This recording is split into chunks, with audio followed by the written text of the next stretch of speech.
Hey, what's up? I'm here again. It's Smart on the screen.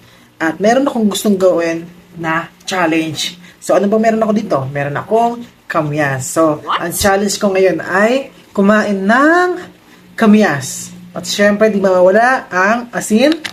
Ayan, sa loob ng 1 minuto, dapat makarami ako ng kamyas. So, yun ang pagsubok. Alright? So, ready na ako?